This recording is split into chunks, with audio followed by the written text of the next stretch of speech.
profit, muscle. But the ultimate entertainment is to see the tragedy of it over. Mm-hmm.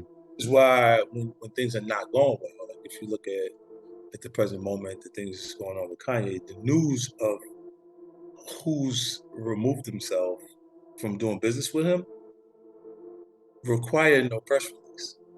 Mm-hmm. It travels faster than things that we were trying to get out into the business, things that we feel like are extremely important. Like 50 important is that his name is Ye. Like global warming. Right. You can't get people to pay attention to that. But when you say the tragedy of, oh, he's in trouble, like it's really go bad, and they go, oh, shit. So you think you're gonna make it out of that? Mm-hmm. That's entertainment. Because they look at it and go, yeah, he was saying a lot he wasn't supposed to say. And what, the truth? He don't have a team because he went both ways. Right. He said, oh, white lives matter. So is African Americans behind him? Mm-hmm. He said he said things that the people have been extremely hurt by.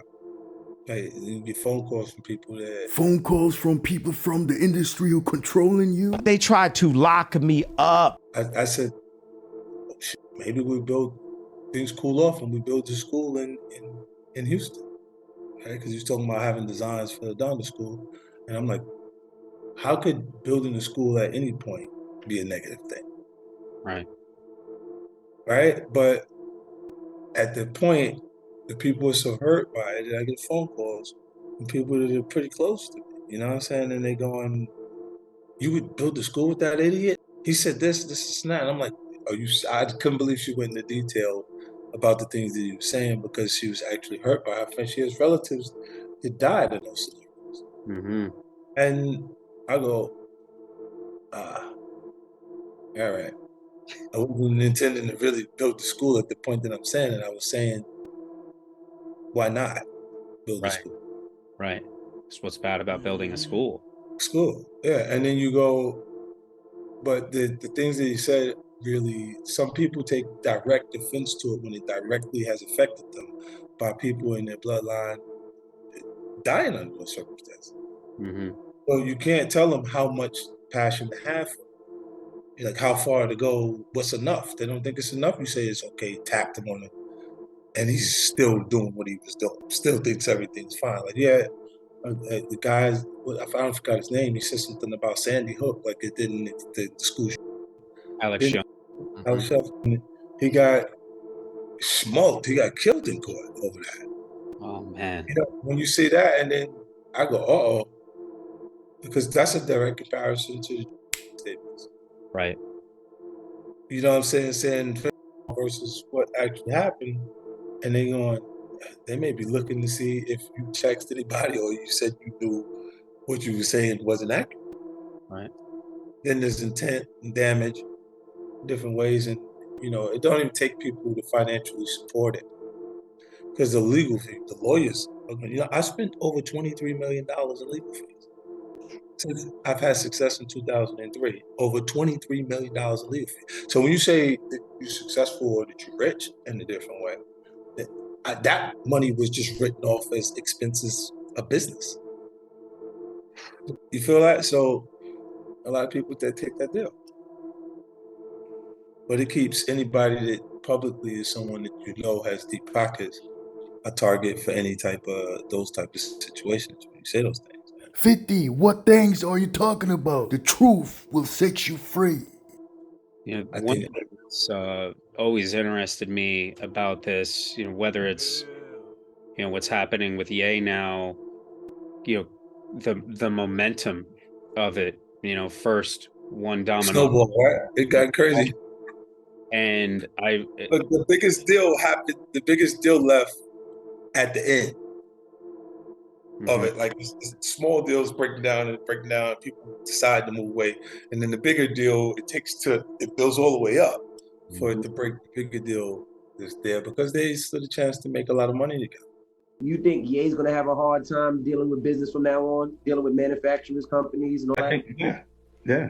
Because look, when you personalize, when things hit people personally, they are affected by it personally. So using their personal judgment with what they want to work, who they would want to work with, who not.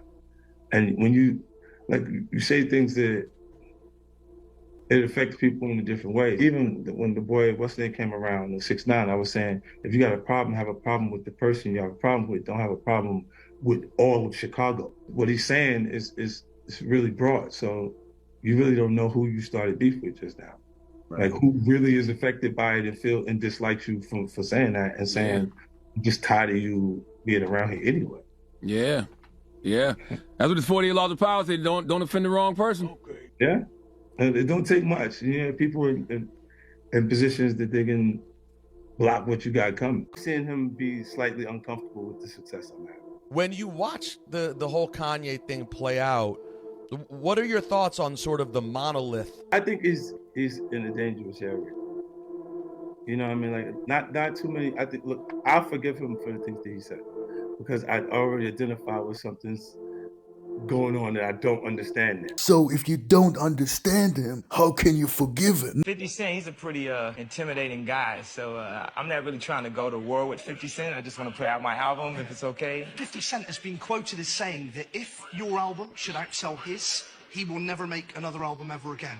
Yeah, I don't want him to retire once my album sells the most. I just want him to... We gotta compete on some levels. You see what I'm saying? Like, Kanye West is a talented producer. Biggie and Wu-Tang and Jay and Nas was all coming at the same time. People was like, yo, I want that. Raekwon, I want to have the best joint. So the competitive nature of this art form doesn't exist.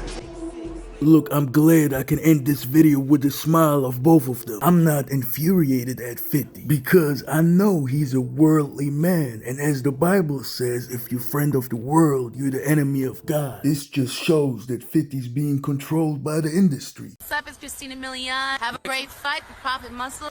From now on, we all gonna call each other Kinga. We all people are righteous kings, like God, to spread positivity. And since I had a chance to know you, I seen what kind of good person you were. Boom, that was it. The only man in the world who can do handstand push-ups with his fist on concrete. Roger, tell these subscribe to the Prophet channel. The